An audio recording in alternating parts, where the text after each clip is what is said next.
हाँ, तो अभी हमारी मेन हेडिंग तो वही चल रही है, बोर्स थ्योरी। इसमें कैलकुलेशन वाला पार्ट अपन ने सब देख लिया था, ठीक है। तो हम जहां पर बात कर रहे थे फिफ्थ पॉइंट की, फिफ्थ पॉइंट हमारा क्या था? Calculation of energy. Fifth point was calculation of energy, right.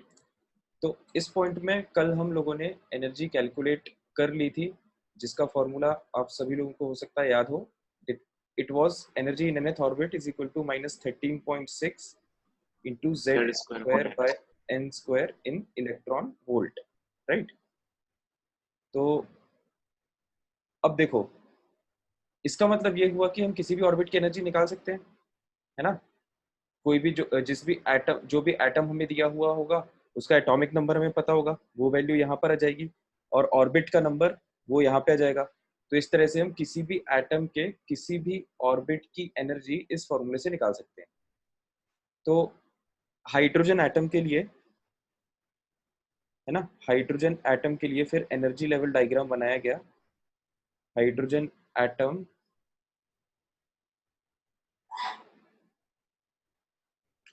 Hydrogen atom energy level diagram.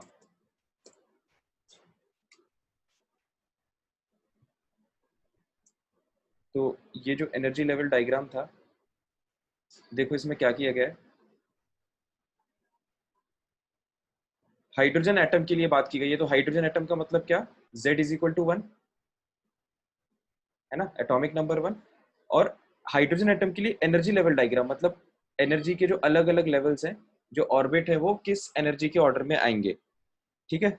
जैसे सबसे पहले n इज इक्वल टू 1, पहला ऑर्बिट, है ना। पहला ऑर्बिट मतलब आप n की वैल्यू 1 डालोगे और z की वैल्यू 1 डालोगे, तो पहले ऑर्बिट की एनर्जी क्या आएगी? -13.6 इलेक्ट्रॉन वोल्ट, ठीक है। फिर इसी तरह से आप हाइड्रोजन एटम के दूसरे ऑर्बिट की एनर्जी कैलकुलेट कर सकते हो। उसके लिए आप डालोगे n की वैल्यू 2, n की वैल्यू 2 डालोगे फॉर्मूले में, z की वैल्यू 1, सॉल्व होकर एनर्जी आएगी -3.4 इलेक्ट्रॉन वोल्ट। थर्ड ऑर्बिट के लिए हम डालेंगे n की वैल्यू 3, ये वैल्यू आती है सॉल्व होके -1.51 इलेक्ट्रॉन वोल्ट, ठीक है। इस तरह से ये कहानी चलती रहती है। कब तक? हम कहते हैं कि जब अगर इनफाइनाइट ऑर्बिट हो, है ना। लास्ट ऑर्बिट क्या हो सकता है? Maximum infinite orbit. तो n की वैल्यू जब आप इनफाइनाइट डालोगे तो ये डिनोमिनेटर इनफाइनाइट हो जाएगा, तो एनर्जी क्या हो जाएगी?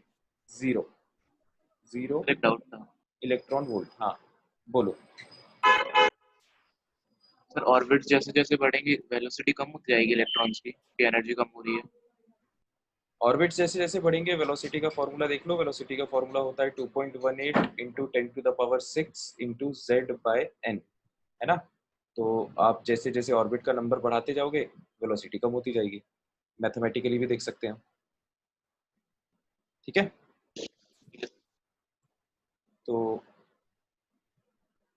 सर वैसे एनर्जी भी कम होती जाती है ना?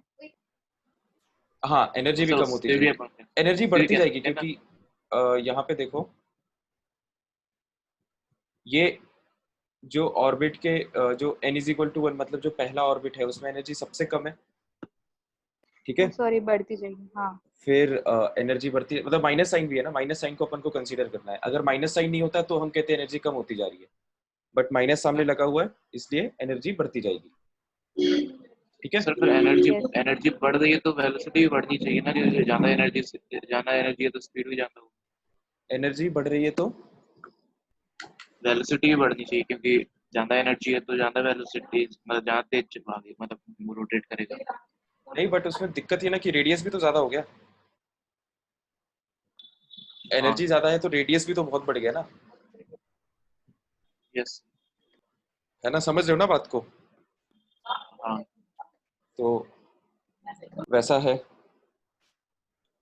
तो ये इसमें इसको सब ये सबको क्लियर हो गया ना, energy level diagram. Energy level diagram का सिंपली मतलब होता है कि हम एनर्जी को इंक्रीजिंग ऑर्डर में रख देते हैं, है ना। ये सबसे लोअर एनर्जी लेवल हो गया, है ना। एनर्जी को लेवल वाइज अरेंज किया है हमने, ठीक है। तो सबसे जो लोअर एनर्जी वाला ऑर्बिट है उसको सबसे नीचे दिखाया, उसके ऊपर उससे बड़ा वाला, फिर उससे ऊपर उसके बड़ा, उससे बड़ा वाला, ठीक है। तो इस तरह से इसको हम किसी भी एटम का एक एनर्जी लेवल डायग्राम बोलते हैं, इस तरह के रिप्रेजेंटेशन को। अब दूसरी यहाँ पर इंपॉर्टेंट बात ये होती है कि जब हम ये एनर्जी लेवल डायग्राम बनाते हैं तो आप देख सकते हो कि पहले और सेकंड ऑर्बिट में जो एनर्जी गैप है वो ज्यादा है, ठीक है। और उसके बाद आप सेकंड और थर्ड ऑर्बिट में अगर देखोगे तो एनर्जी गैप कम है ना। इन दोनों वैल्यूज को कंपेयर करो, इन दोनों वैल्यूज में लगभग 9 का डिफरेंस है ना। और इन दोनों वैल्यूज में लगभग 2 का डिफरेंस है। तो कहने का मतलब ये कि जैसे जैसे अपन एनर्जी लेवल डायग्राम में नीचे से ऊपर की तरफ बढ़ते हैं, दो कॉन्जिक्यूटिव एनर्जी लेवल्स के बीच में जो गैप है वो कम होते जाता है, ठीक है। तो इसीलिए जो एनर्जी लेवल डायग्राम है वो भी इस तरह से बनती है ना। जो गैप है वो आपको ऊपर जैसे जैसे जाते जाओगे गैप जो है वो कम होता जाएगा, है ना।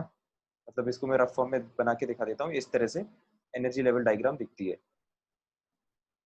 ये जो गैप है ये धीरे धीरे दो कॉन्जिक्यूटिव एनर्जी लेवल डायग्राम के बीच में, सॉरी, दो कॉन्जिक्यूटिव एनर्जी लेवल्स के बीच में गैप कम होते जाता है, ठीक है।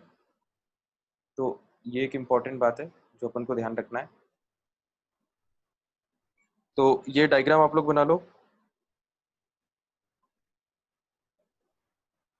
ठीक है।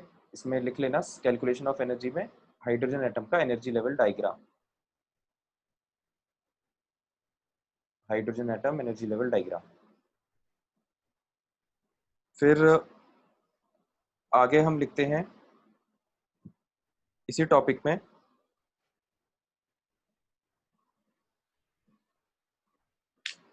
Definitions for single electron system, ठीक है। जितने भी सिंगल इलेक्ट्रॉन सिस्टम्स होते हैं उसके लिए हम कुछ डेफिनेशंस लिखने वाले। तो पहले तो हमें सिंगल इलेक्ट्रॉन सिस्टम का मतलब पता होना चाहिए, क्या होता है single electron system.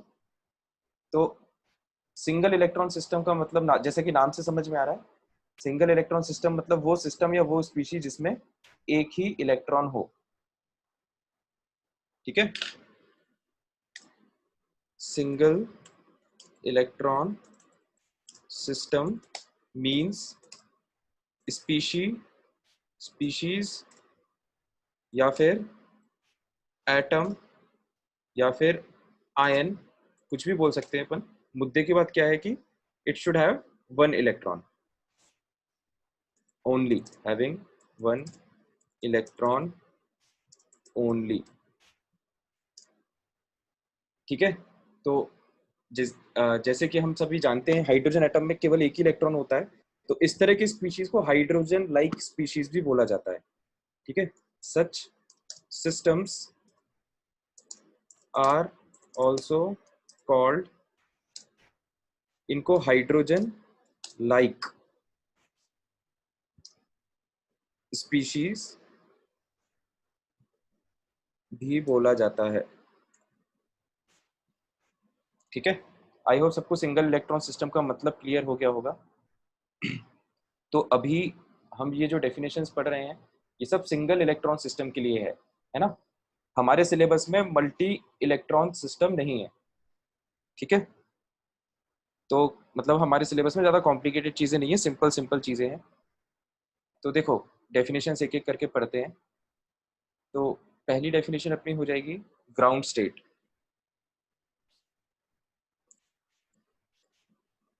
Ground state, ठीक है। तो ग्राउंड स्टेट किसको बोलते हैं? ग्राउंड स्टेट उस ऑर्बिट को बोलते हैं जिसकी एनर्जी सबसे कम होती है ना। ग्राउंड स्टेट उस ऑर्बिट को बोलते हैं जिसकी एनर्जी सबसे कम होती है, मतलब n इज इक्वल टू 1, ठीक है। तो यहाँ पर आप लोग मार्क कर सकते हो डायग्राम में, दिस इज ग्राउंड स्टेट,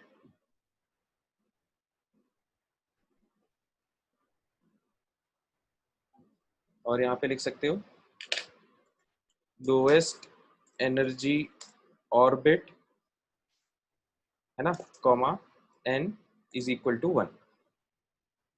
ठीक है, तो ये ग्राउंड स्टेट हो जाएगा किसी भी एटम का, n इज इक्वल टू 1। फिर सेकंड है,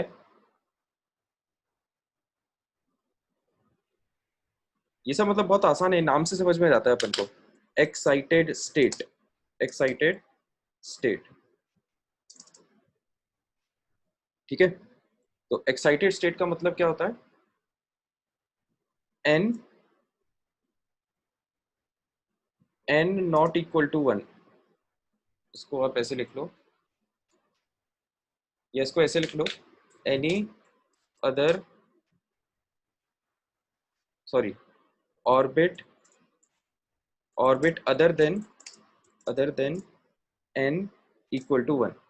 ठीक है, n इज इक्वल टू 1 के अलावा किसी भी दूसरे ऑर्बिट को एक्साइटेड स्टेट बोला जाएगा, कि जो इलेक्ट्रॉन है वो एक्साइटेड स्टेट में आ चुका है ना, इलेक्ट्रॉन जो है वो एक्साइटेड स्टेट में आ चुका है। एक डाउट है। तो ये तो ग्राउंड स्टेट हो गया, इसके ऊपर जितने भी स्टेट्स होंगे from n is equal to 2 to n is equal to infinity, all the states will be called excited states. हाँ संकेत, तुमने कुछ मैसेज किया है कि सर अगर एटम इलेक्ट्रॉन डोनेट कर दे तो, अगर एटम इलेक्ट्रॉन डोनेट कर दे तो और एक ही बचा रहे, तो मतलब इलेक्ट्रॉन डोनेट कर दे, अपने सिलेबस में जो एटम्स हैं या जो भी स्पीशीज रहेंगे संकेत, वो सब सिंगल इलेक्ट्रॉन ही रहेंगे। ठीक है, तो जैसे सिंगल हाइड्रोजन, इलेक्ट्रॉन, तो जैसे अगर अपन लिथियम की बात करें, है ना, तो अपने सिलेबस में लिथियम नहीं रहेगा स्टडी में, अपने सिलेबस में क्या रहेगा, लिथियम प्लस 2, है ना, लिथियम प्लस 2, क्योंकि नॉर्मल लिथियम के पास 3 इलेक्ट्रॉन होते हैं। ठीक है, तो लिथियम प्लस 2 के पास कितने हो जाएंगे, 1 इलेक्ट्रॉन।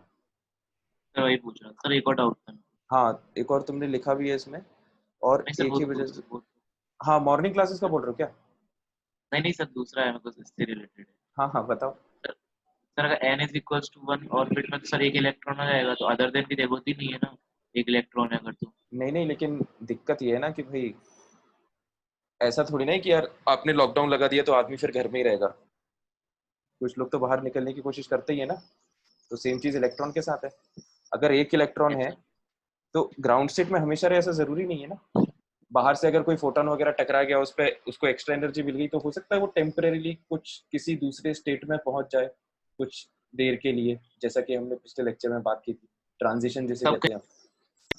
तब कहेंगे उसका एक्साइटेड स्टेट में। हाँ, तो जैसे अगर इलेक्ट्रॉन, जैसे मान लो n इज इक्वल टू 3 में है, तो फिर हम कहेंगे कि वो एक्साइटेड स्टेट में है।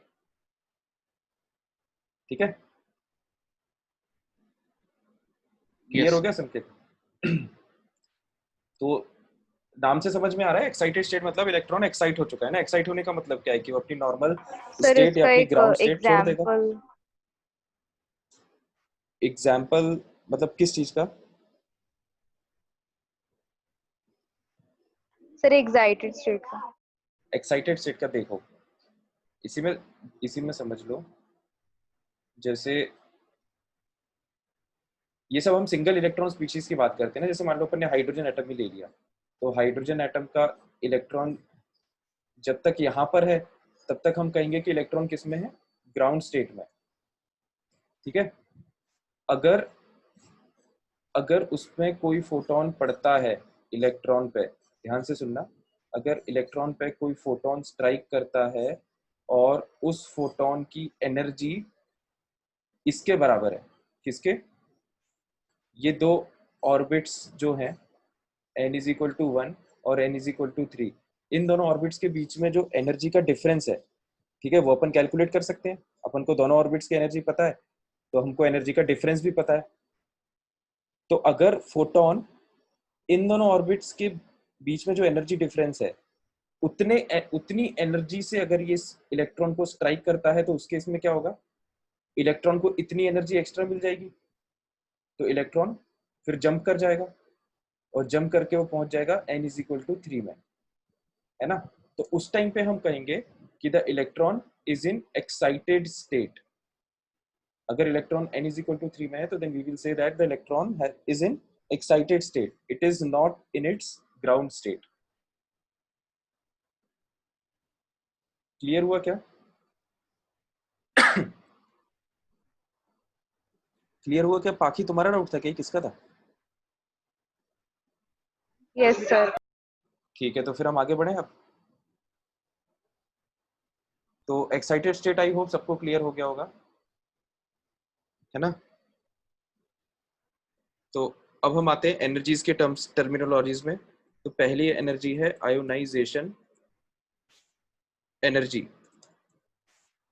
ठीक है, आयोनाइजेशन एनर्जी। तो आयोनाइजेशन एनर्जी का मतलब क्या है? जैसा कि नाम से हमको समझ में आ रहा है, आयोनाइजेशन एनर्जी का मतलब होता है एनर्जी रिक्वायर्ड टू आयोनाइज, ठीक है, ये तो अपन को नाम से समझ में आ रहा है। तो जो इलेक्ट्रॉन निकालने के लिए हाँ, इसके। जो अपन को सिंपल समझ में आ रहा है पहले तो उसी को लिख लेते हैं। एनर्जी, एनर्जी, एक second, energy required to ionise an atom, ठीक है, ये होगी आयोनाइजेशन एनर्जी। तो आयोनाइज करने का क्या मतलब होता है? आयोनाइज करने का मतलब होता है आयन बनाना, है ना? एक कोई एग्जांपल अपन कंसीडर कर लेते हैं, जैसे एक सेकेंड, जैसे सोडियम,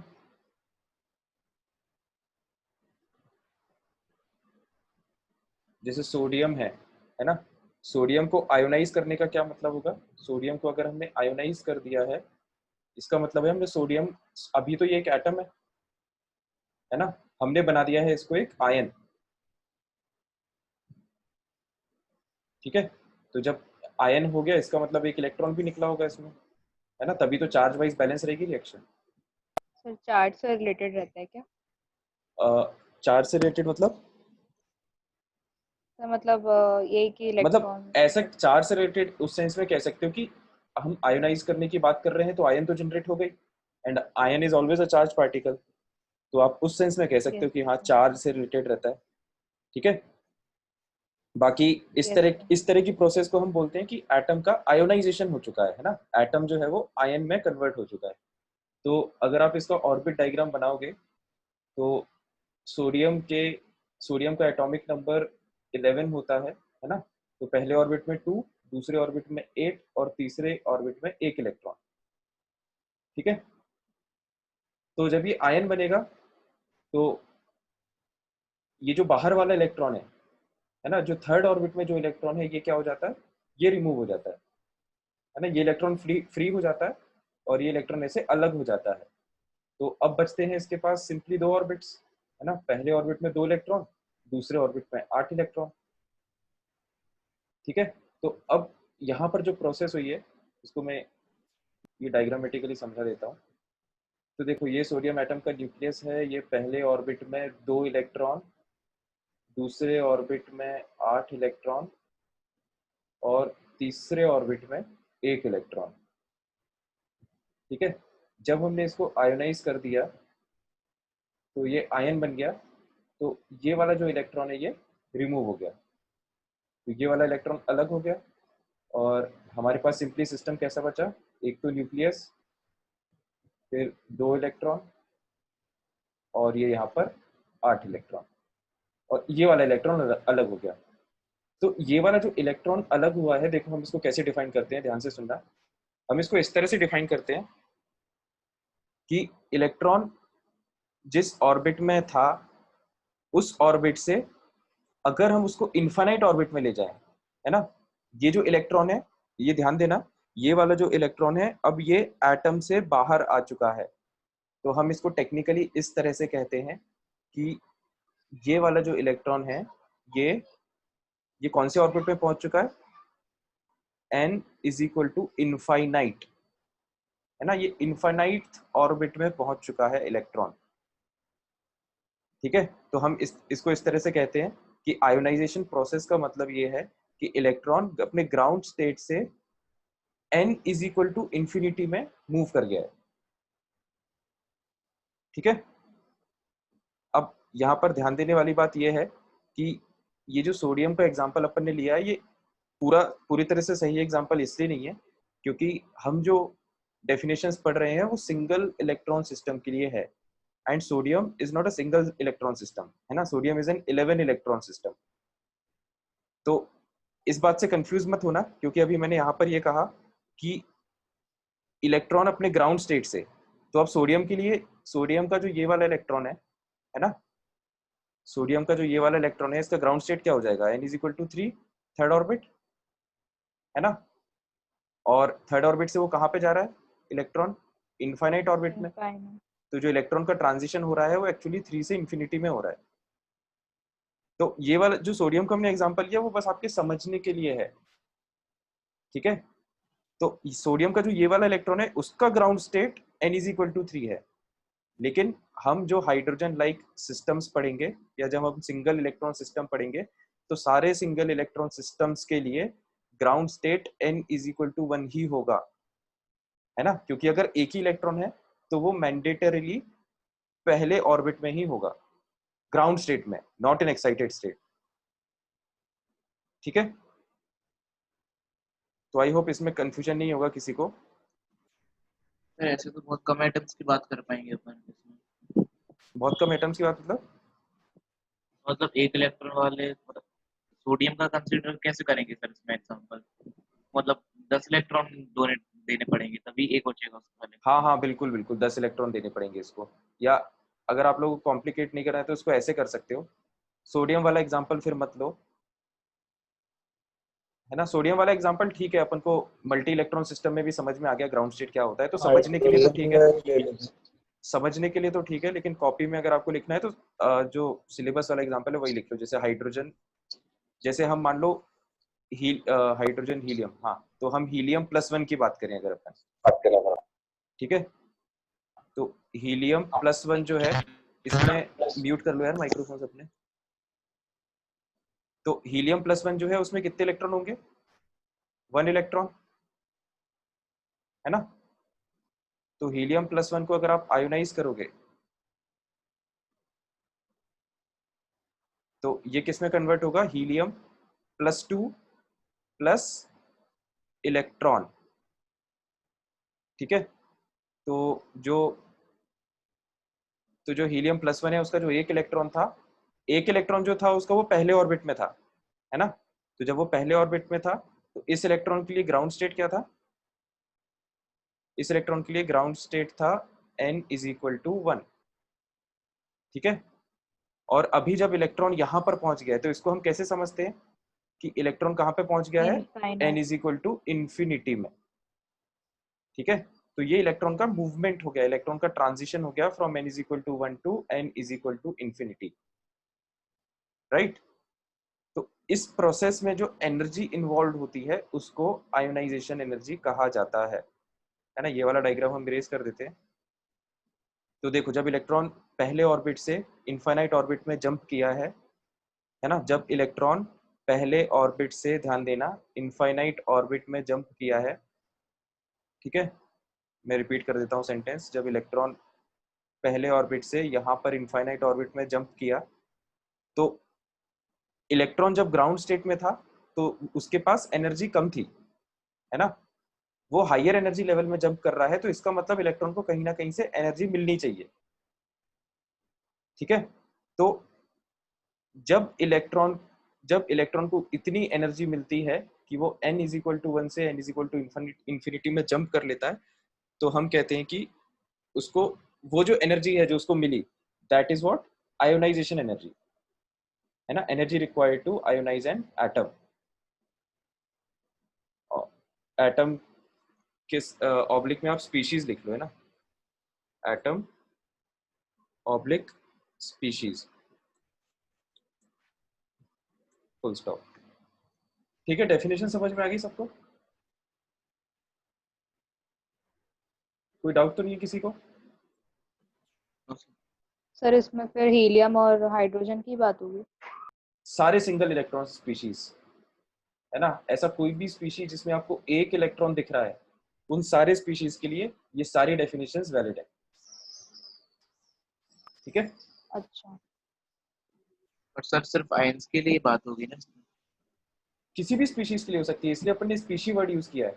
स्पीशीज में कुछ भी हो सकता है, एटम भी हो सकता है, आयन भी हो सकता है। जैसे हम हाइड्रोजन की बात करें तो हाइड्रोजन में एक ही इलेक्ट्रॉन होता है। बस हाइड्रोजन नहीं होता ना सर, बाकी सब में तो मतलब आयन्स ही होंगे।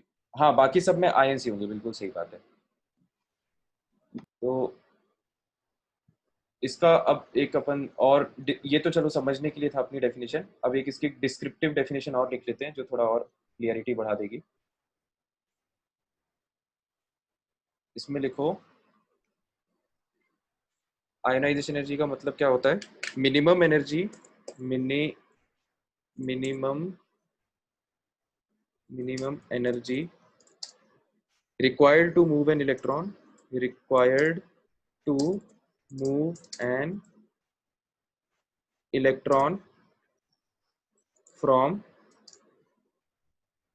ground state to n is equal to infinity is called ionization energy of the species।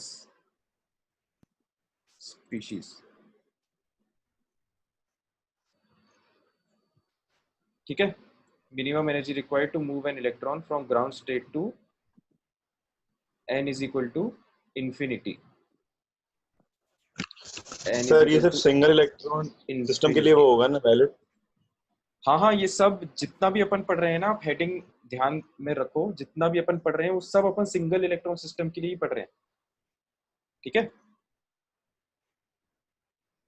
तो यस सर। तो जैसे फॉर एग्जांपल अगर आपको हाइड्रोजन आयोनाइजेशन एनर्जी बताना है हाइड्रोजन एटम के लिए, तो हाइड्रोजन एटम के लिए आयोनाइजेशन एनर्जी क्या होगी, देखो,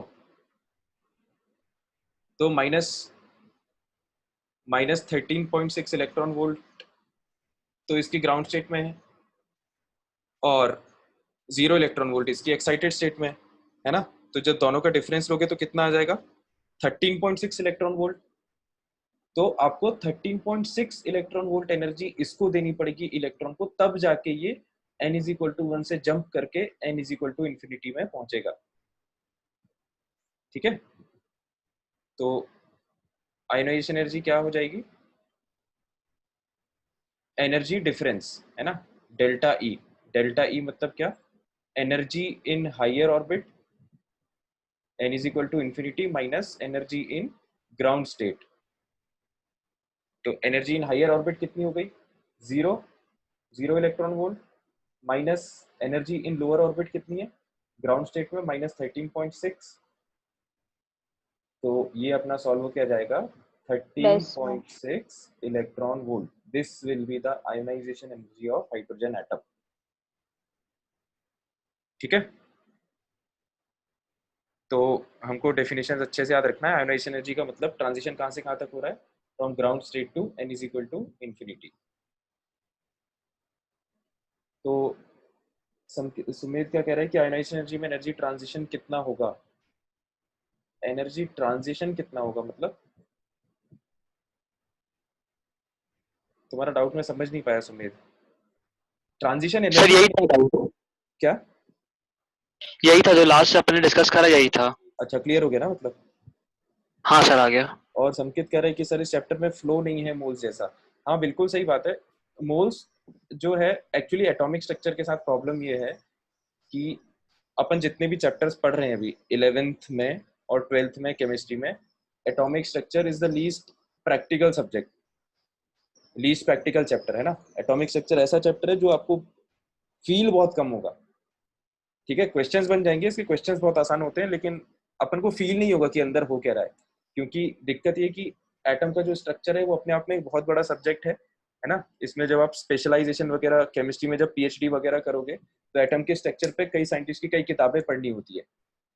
कोई जब केमिस्ट्री में हायर लेवल पे स्टडी करता है तो एमएससी लेवल पे या पीएचडी लेवल पे, तो अभी जो अपन स्टडी कर रहे हैं वो बहुत ही बेसिक लेवल पे कर रहे हैं। ठीक है, तो मतलब जितने भी जैसे एक्सपेरिमेंट्स वगैरह अपन ने देखे, कॉम्प्लिकेटेड एक्सपेरिमेंट्स, वो बहुत बड़े बड़े एक्सपेरिमेंट्स हैं अपने आप में, उसमें बहुत सारे कॉन्सेप्ट्स हैं, तो इसलिए काफी स्टूडेंट्स को ये कम फील होता है ये चैप्टर। ठीक है संकेत, तो कितना बड़ा चैप्टर है और ये होगा यार थोड़ा, मतलब आधा हुआ है, आधा और बचा है। तो चैप्टर सिंपल है ना, मेनली अपन को फॉर्मूले याद रखने हैं, इसमें डेफिनेशन याद रखनी है, और ये चैप्टर के क्वेश्चंस हो जाएंगे। मूल कंसेप्ट से ज्यादा आसान चैप्टर है ये न्यूमेरिकली अगर आप देखो तो। चलो ठीक है, अपन अब मुद्दे पे आते हैं। तो ये थर्ड हो गया हमारा, फोर्थ देखते हैं। सर एंथैल्पी भी यही होता है क्या? एंथैल्पी क्या? Ionisation enthalpy? Yes sir. Ionisation enthalpy, हाँ यही होता है वो भी। एनर्जी और एंथैल्पी में थोड़ा सा फर्क है। एंथैल्पी वर्ड अपन थर्मोडायनेमिक्स में डिटेल में डिस्कस करेंगे। एंथैल्पी जो है वो ज्यादा पॉपुलर टर्म है और ज्यादा एक्सटेंसिवली यूज होता है। और एनर्जी जो है वो कम पॉपुलर, मतलब एनर्जी जो है वो कम है। Energy is the subset of enthalpy, ऐसे आप याद रख सकते हो। जैसे थर्मोडायनेमिक्स में हम एक फॉर्मूला पढ़ेंगे, delta H is equal to delta E plus delta PV. मतलब ये अब एंथैल्पी की बात निकल गई, मैं इसलिए समझा दे रहा हूँ, इसे थोड़ा बता दे रहा हूँ, ठीक है। जिसको नहीं समझ में आया वो टेंशन मत लेना, क्योंकि थोड़ा हाई लेवल की बातें हो रही है। तो एनर्जी जो है, एंथैल्पी की जब अपन बात करते हैं ना, तो एंथैल्पी में एनर्जी का भी कैलकुलेशन आ जाता है, ठीक है। तो enthalpy is a wider term, जहां पे आप एनर्जी भी कैलकुलेट कर लेते हो और सिस्टम में और जो चेंजेस हो रहे हैं वो भी कैलकुलेट कर लेते हो। तो इसलिए ऐसा कहा जाता है कि enthalpy is the more reliable calculative term. तो थर्मोडायनेमिक्स से हम पढ़ेंगे कि ज्यादातर जब हम रिएक्शंस के लिए बात करते हैं तो हम एंथैल्पीज की बात करते हैं। Enthalpy of ionization, enthalpy of hydration, enthalpy of sublimation, हम एनर्जीज की बात नहीं करते, ठीक है। तो कहने का हाँ मतलब सर। ये है कि अगर एनर्जी ये है तो एंथैल्पी ये है, मतलब एंथैल्पीज, एंथैल्पी का जो दायरा है वो ज्यादा बड़ा है ना। एंथैल्पी इसलिए ज्यादा रिलायबल टर्म केमिस्ट्री में कंसीडर किया जाता है। बाकी अभी आपको एंथैल्पी वर्ड पे फोकस करने की जरूरत नहीं है ना। ये आएगा जब थर्मोडायनेमिक्स में, तब अपन उसे उस टाइम पे डिटेल में देख लेंगे। Right now there is no need to get confused. बाकी संकेत ने क्या लिखा है, एंथैल्पी शायद इलेक्ट्रॉन ऐड करने को कहते हैं। नहीं नहीं, ऐसा कुछ नहीं है। एंथैल्पी एनर्जी का एक अपडेटेड टर्म है, ऐसे समझ सकते हो, है ना। काफी जगह यूज होता है एंथैल्पी, ऐसा कुछ नहीं है कि वो इलेक्ट्रॉन ऐड करने में ही यूज होता है। तो अब हम अगले टर्म पे आते हैं। आयोनाइजेशन एनर्जी हो गया, अगला है आयोनाइजेशन पोटेंशियल। आयोनाइजेशन पोटेंशियल, ठीक है। तो आयोनाइजेशन पोटेंशियल क्या होता है, पहले तो इसका मतलब लिख लो, डेफिनेशन लिख लो, फिर अपन इसको समझते हैं। Potential, potential difference through which a free electron must be accelerated from rest such that its kinetic energy becomes equal to ionization energy of the atom, ठीक है। उसको आयोनाइजेशन पोटेंशियल कहा जाता है ना। थोड़ी बड़ी डेफिनेशन है, इसको हम समझ लेते हैं, आसानी से समझ में जाएगी। देखो,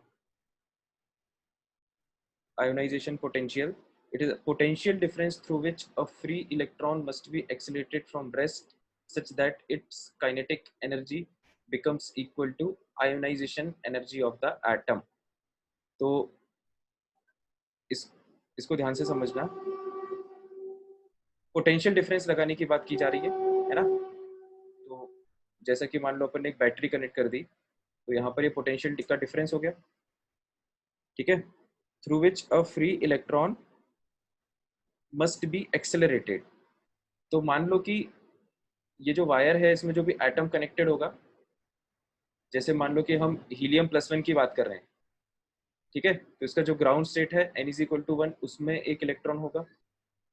तो हीलियम+1 का जो एटम है ना, ये उसका न्यूक्लियस है, और ये फर्स्ट ऑर्बिट है जिसमें एक इलेक्ट्रॉन होगा, ठीक है। Potential difference through which a free electron must be accelerated from rest, अभी ये इलेक्ट्रॉन मान लो रेस्ट पे है और ये फ्री हो चुका है, मतलब ये अपने ऑर्बिट से बाहर आ चुका है, ठीक है। तो through which a free electron must be accelerated from rest such that its kinetic energy becomes equal to ionization energy of the atom। तो इस एटम की आयोनाइजेशन एनर्जी क्या है? इसकी जैसे अपन आयोनाइजेशन एनर्जी कैलकुलेट करें हीलियम प्लस की, तो आयोनाइजेशन एनर्जी इसकी हो जाएगी -13.6। हीलियम का एटॉमिक नंबर कितना? 2 का square 4, Z square by N square, ठीक है। तो ये इसकी आयोनाइजेशन एनर्जी हो जाएगी -13.6 इंटू 4। तो आयोनाइजेशन पोटेंशियल का सिंपली मतलब ये होता है कि आयोनाइज करने के लिए आपको कितना पोटेंशियल अप्लाई करना पड़ रहा है ना। जैसा कि नाम से समझ में आ जाता है, ionization potential means potential applied to ionize the electron, ठीक है। तो जितना पोटेंशियल आप अप्लाई करोगे ताकि इलेक्ट्रॉन आयोनाइज हो जाए, वो होता है आयोनाइजेशन पोटेंशियल। तो पोटेंशियल कैलकुलेट कर सकते हैं अपन। हाँ, मतलब वो सिंपल होता है कि जो आयोनाइजेशन एनर्जी की जो वैल्यू है ना, उसमें आप इलेक्ट्रॉन हटा दो तो ये जो वोल्ट आएगा वो हो जाएगा आयोनाइजेशन पोटेंशियल। देखो ये बहुत सिंपल है, इसको ऐसे लॉजिकली समझ लो कि जैसे अपनी आयोनाइजेशन एनर्जी आ गई सॉल्व होके, आयोनाइजेशन एनर्जी तो हम निकाल ही सकते हैं, सॉल्व होके मान लो आ गई अपनी x इलेक्ट्रॉन वोल्ट, ठीक है। तो जो इलेक्ट्रॉन वोल्ट है वो किसकी वर्क की या एनर्जी की यूनिट होती है ना। वर्क जो है वो हम इलेक्ट्रॉन वोल्ट में या जूल्स में मेजर कर सकते हैं, ठीक है। तो जो इलेक्ट्रॉन वोल्ट है, जो वर्क है, वर्क का फॉर्मूला एक अपन ने क्या पढ़ा था? Q into V, right. अगर आप किसी, ये आप फिजिक्स में पढ़ोगे, अगर आप किसी चार्ज पार्टिकल को v पोटेंशियल डिफरेंस के बीच में मूव करा रहे हो तो हम क्या बोलेंगे कि उस चार्ज पार्टिकल पे Q इंटू वी वर्क हो रहा है, ठीक है। तो Q में फिर अपन चार्ज रख देते हैं और V में अपन वोल्टेज रख देते हैं। तो या फिर हम इसको ऐसे भी कह सकते हैं कि वो जो चार्ज पार्टिकल है उसके पास Q into V potential energy है ना। तो अगर किसी चार्ज पार्टिकल के पास Q into V potential energy है, इसको लिख लेते हैं हम, is also equal to potential energy, है ना। ये वाला टर्म भी हम पहले लिख चुके हैं। कोई चार्ज पार्टिकल जिसका चार्ज Q है, अगर वो V पोटेंशियल सरफेस पर है तो फिर उसका potential energy Q into V हो जाएगा। तो देखो, तो हम बात ये कह रहे थे कि अगर उस चार्ज पार्टिकल की potential energy Q into V है, तो अगर उसको V पोटेंशियल डिफरेंस में रखा हुआ है तो आयोनाइज होने के लिए भी, जैसे आयोनाइजेशन एनर्जी अगर x इलेक्ट्रॉन वोल्ट आ गई, तो इसका मतलब क्या हो गया कि उसको उसको कितने वोल्टेज में रखा होगा? उसको x वोल्ट में, x वोल्ट पोटेंशियल डिफरेंस में रखा गया होगा, ठीक है। तो पोटेंशियल डिफरेंस होगा that would have been x volt, है ना। क्योंकि इलेक्ट्रॉन का चार्ज तो जो आयोनाइज होगा उसमें मूव कौन करता है, ध्यान देना। जब हम आयोनाइजेशन की बात करते हैं, आयोनाइजेशन एनर्जी, तो उसमें मूवमेंट किसका होता है? हमेशा इलेक्ट्रॉन का, ठीक है। इलेक्ट्रॉन ही हमेशा ग्राउंड स्टेट से एक्साइटेड स्टेट में मूव करेगा। तो जो चार्ज होगा Q, चार्ज किसका होगा? हमेशा इलेक्ट्रॉन का, स्मॉल e, ठीक है। तो Q की जगह तो स्मॉल e ही आना है। तो अब वोल्टेज जितना होगा वो इसकी वैल्यू हो जाएगी आयोनाइजेशन एनर्जी की। जैसे ध्यान देना, जैसे मान लो अगर 10 इलेक्ट्रॉन वोल्ट आयोनाइजेशन एनर्जी है, ठीक है। इसका मतलब क्या हुआ? अपन इसको कैसे स्प्लिट करके ले सकते हैं?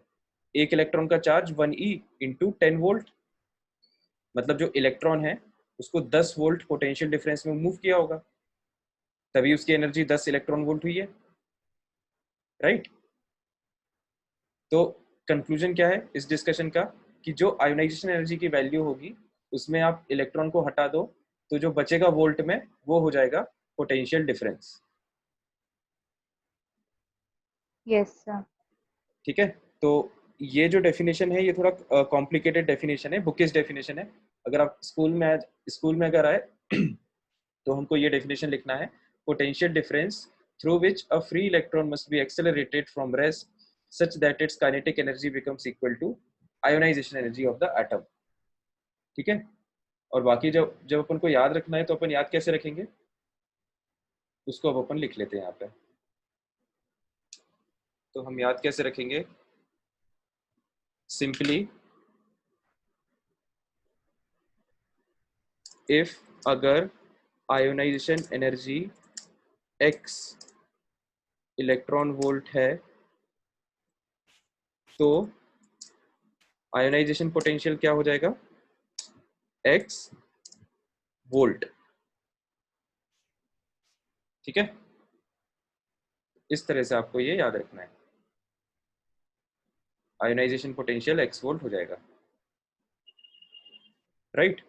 बाकी ये जो डेफिनेशन है ये अगर समझना चाहो तो इसको अपन समझ लेते हैं कि हमें ये डेफिनेशन थोड़ी सी कॉम्प्लिकेटेड इसलिए है क्योंकि इसमें हमें एनर्जी कंजर्वेशन आना चाहिए। तो एनर्जी कंजर्वेशन क्या कहता है कि जैसे कोई चार्ज पार्टिकल अगर यहाँ से यहाँ पर मूव कर रहा है, ठीक है, तो ये हो सकता है ये नेगेटिव टर्मिनल से कनेक्टेड हो तो ये नेगेटिव पोटेंशियल पे होगा, ये पॉजिटिव टर्मिनल से कनेक्टेड है ये वाला सरफेस तो ये पॉजिटिव पोटेंशियल पे होगा, है ना। हाँ हाँ बिल्कुल, फॉर्मूले वाला चैप्टर है ये, तो इसमें फॉर्मूले याद करने हैं।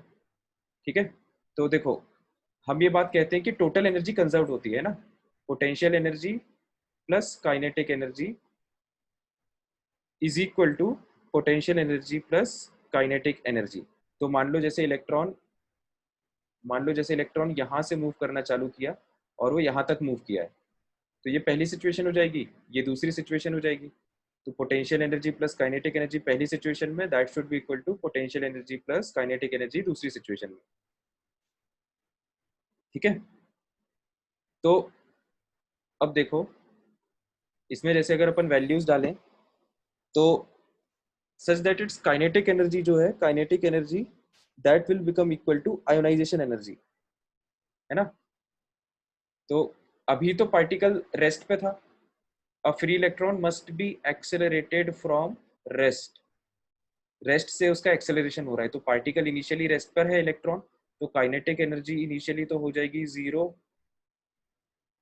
ठीक है, और पोटेंशियल जो है वो यहाँ पर उसका हो जाएगा, फाइनल सिचुएशन में जो पोटेंशियल एनर्जी हो जाएगी वो क्या हो जाएगी, 0। ठीक है, पोटेंशियल एनर्जी यहाँ पर हाई रहेगी, इस वाली प्लेट पे पोटेंशियल एनर्जी हाई रहेगी, इस वाली प्लेट पे पोटेंशियल एनर्जी लो रहेगी। ठीक है, तभी इलेक्ट्रॉन फास्ट मूव करेगा हाई पोटेंशियल से लो पोटेंशियल की तरफ। ठीक है, तो ये जो सेकेंड सरफेस है यहाँ पर इसकी पोटेंशियल एनर्जी हो जाएगी 0। तो अब देखो Pe1 is equal to Ke2, तो जो फाइनल काइनेटिक एनर्जी है वो Pe1 के बराबर हो रही है ना, पोटेंशियल Pe2 एनर्जी। 0 क्यों हुआ? क्या Pe2 0 क्यों हुआ? Pe2 0 इसलिए होगा क्योंकि ये जो है ये वाला जो सरफेस है, देखो इलेक्ट्रॉन एक नेगेटिवली चार्ज पार्टिकल है, ठीक है, तो इलेक्ट्रॉन पॉजिटिव टर्मिनल की तरफ अट्रैक्ट होगा।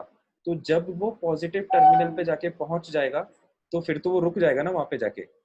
मतलब ये इस तरह की बात हो गई कि जब आप ग्राउंड से किसी बॉल को ऊपर फेंकते हो, है ना, ये जैसे मान लो ग्राउंड है, आपने किसी बॉल को ऊपर फेंकी, बॉल यहाँ पे पहुंच गई हाईएस्ट पॉइंट पे, तो जब वो हाईएस्ट पॉइंट पे पहुंची तो ये पॉइंट, इस पॉइंट पे उसकी पोटेंशियल एनर्जी मैक्सिमम है ना, mgh, this is the maximum height, और इस पॉइंट पे उसकी पोटेंशियल एनर्जी क्या है, 0। तो जब हम ऑटोमेटिक मूवमेंट की बात करें तो बॉल जब इस पॉइंट पे होगी तो वो ऑटोमेटिकली नीचे गिर जाएगी, है ना। हाई पोटेंशियल एनर्जी से बॉल लो पोटेंशियल एनर्जी की तरफ मूव करेगी, और जब पोटेंशियल एनर्जी 0 हो जाएगी तो बॉल क्या हो जाएगी, स्थिर हो जाएगी, है ना, बॉल विल स्टॉप। तो सेम चीज यहाँ पे हो रही है, जब नेगेटिव चार्ज यहाँ पर है तो अभी तो उसको बहुत ज्यादा हाई पोटेंशियल एनर्जी फील हो रही है क्योंकि इस नेगेटिव प्लेट से उसको रिपल्शन फील हो रहा है और इसकी तरफ अट्रैक्शन फील हो रहा है, तो तुरंत भागेगा। फिर जैसे जैसे वो पॉजिटिव चार्ज की तरफ पहुंच जाएगा, उस पर जाके अटैच हो जाएगा, तो फिर वो बिल्कुल स्टेबल हो जाएगा, उसकी पोटेंशियल एनर्जी 0 हो जाएगी। समझ में आया क्या संकेत?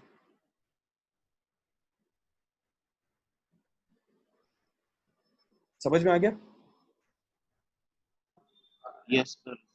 ठीक है, तो फिर ये अपनी पोटेंशियल एनर्जी जीरो हो गई। तो बस अब ये बात है कि भाई इनिशियली कितनी पोटेंशियल एनर्जी थी या इनिशियली कितनी एनर्जी थी वो फाइनली काइनेटिक एनर्जी में कन्वर्ट हो गई। तो ये देखो आगे वही लिखा इनिशियल हुआ भी है। जीरो होनी चाहिए ना, इनिशियल भी जीरो होनी चाहिए तब भी स्टेबल है वहां पर भी। यहाँ पर कहाँ स्टेबल है? यहाँ पर तो स्टेबल नहीं है ना, नेगेटिव नेगेटिव टर्मिनल से कनेक्टेड है ना ये, तो ये वाला टर्मिनल नेगेटिव होगा, है ना, तो इलेक्ट्रॉन को इससे रिपल्शन फील होगा ना। तो तभी तो अपन जैसे ही अपन स्विच ऑन करेंगे, इलेक्ट्रॉन इस इलेक्ट्रोड से इस इलेक्ट्रोड की तरफ मूव करेगा। Yes sir. ठीक है, तो बस सच सर दैट इट्स, ये फॉर्मूला है क्या? नहीं नहीं ये फॉर्मूला नहीं है, मतलब ये अपने जो डेफिनेशन लिखी है मैं बस ये डेफिनेशन समझा रहा हूँ, ये आपको लिखने विखने की जरूरत नहीं है। ठीक है, बस इसको समझ के इग्नोर कर देना है ना, अपन को याद मेनली ये रखना है। तो such that its kinetic energy becomes equal to ionization energy. तो अब यहाँ पर जो फाइनल काइनेटिक एनर्जी है वो ये आयोनाइजेशन एनर्जी के बराबर हो जाएगा। ठीक है, ये जो पोटेंशियल एनर्जी है वो आयोनाइजेशन एनर्जी के बराबर होगी। ठीक है, ये क्लियर हो गया सबको, ये इसमें कोई डाउट तो नहीं है? No sir. ठीक नो है, तो सर। अब मैं इसको रब कर देता हूँ।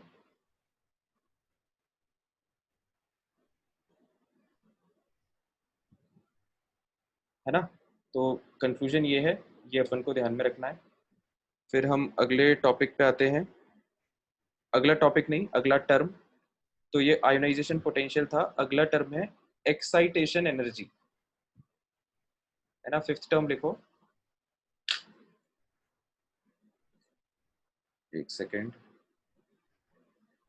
फिफ्थ टर्म लिखो, एक्साइटेशन एनर्जी, है ना। एक्साइटेशन एनर्जी का मतलब क्या होता है? जैसे नाम से क्या समझ में आ रहा है अपन को, पहले नाम पे फोकस करो। एक्साइटेशन एनर्जी मतलब एक्साइट करने के लिए एनर्जी। तो एक्साइट एनर्जी ना। करने का मतलब क्या होता है कि अगर आप किसी इलेक्ट्रॉन को ग्राउंड स्टेट से किसी भी दूसरी एक्साइटेड स्टेट में पहुंचा रहे हो तो हम कहेंगे कि इलेक्ट्रॉन का एक्साइटेशन हो चुका है ना। तो डेल्टा ई के ग्राउंड बराबर स्टेट, रहेगा। क्या? डेल्टा ई जितना ही रहेगा शायद वो। हाँ हाँ बिल्कुल, डेल्टा ई के बराबर ही रहेगा। तो ग्राउंड स्टेट तो एक ही होता है, n इज इक्वल टू 1, लेकिन एक्साइटेड स्टेट कुछ भी हो सकता है। ठीक है, तो जैसे जैसे x इलेक्ट्रॉन वोल्ट एनर्जी लेके इलेक्ट्रॉन यहां से यहां पर पहुंच गया। ठीक है, तो फिर हम कहेंगे कि this is the excitation energy for movement of electron from ground state to n is equal to 3। तो हर एक डिफरेंट ट्रांजिशन के करस्पॉन्डिंग एक डिफरेंट एक्साइटेशन एनर्जी की वैल्यू होगी। ठीक है, तो टर्म तो सिंपल है, इसका अब अपन मतलब लिख लेते हैं। Excitation energy, energy required to move an electron from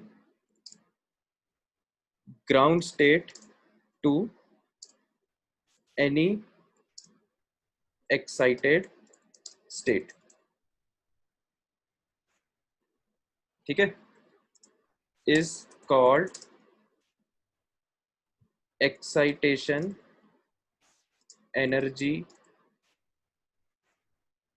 energy of that state.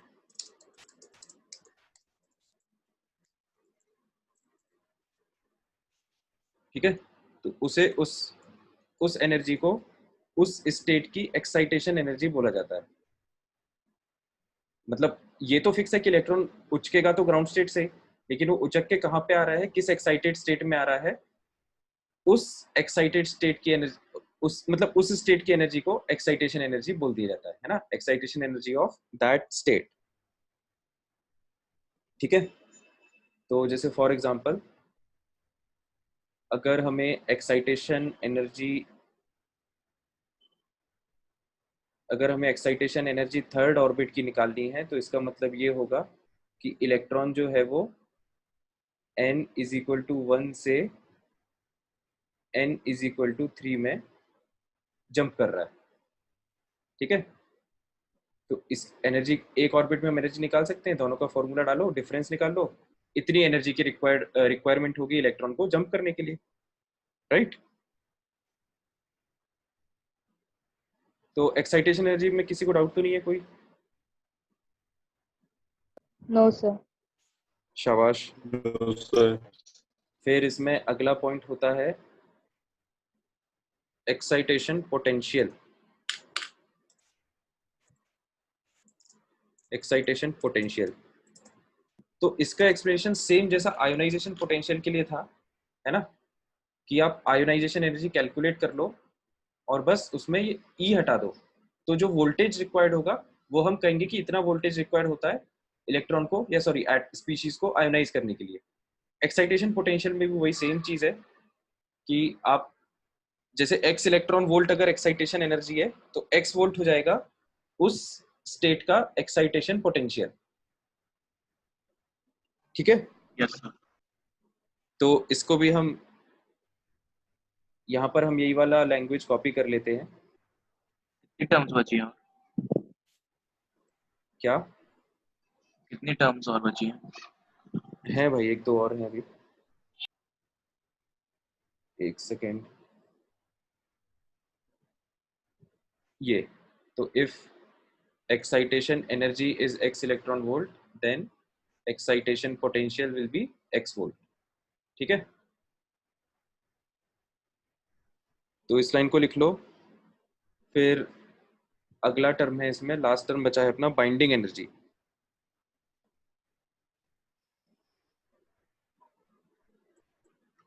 Seventh है बाइंडिंग एनर्जी।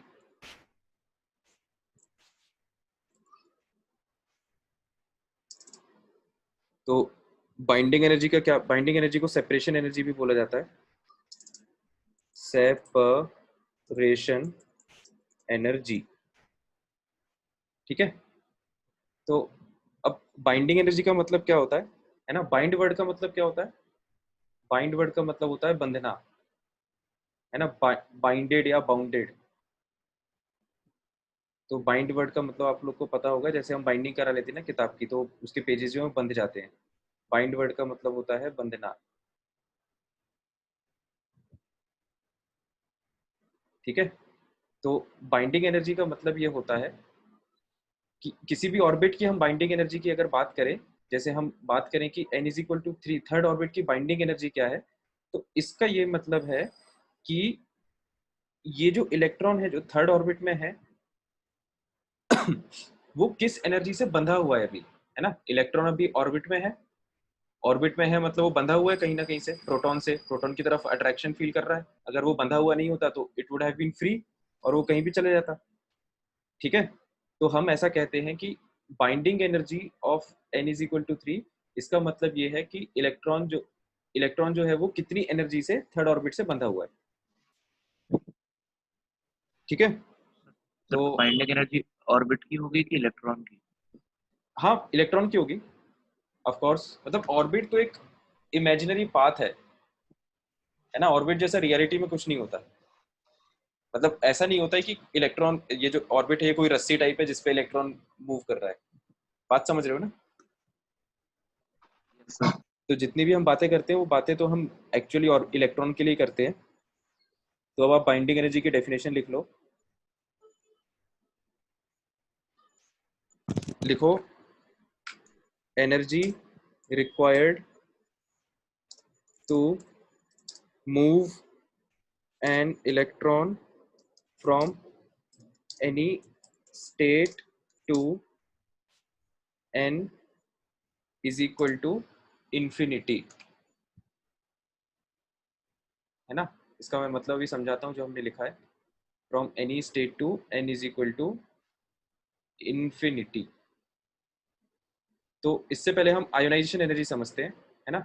आयोनाइजेशन एनर्जी क्या था कि अगर कोई इलेक्ट्रॉन ग्राउंड स्टेट में है, ध्यान से सुनना, आयोनाइजेशन एनर्जी समझ में जाएगा तो बाइंडिंग एनर्जी भी समझ में जाएगा। अगर कोई इलेक्ट्रॉन ग्राउंड स्टेट में है तो हम कहते हैं कि ये इलेक्ट्रॉन इतनी एनर्जी से न्यूक्लियस से बंधा हुआ है, और अगर हमें इस इलेक्ट्रॉन को फ्री करना है है ना। आयोनाइज करने का मतलब वही है कि आपने इलेक्ट्रॉन को फ्री कर दिया।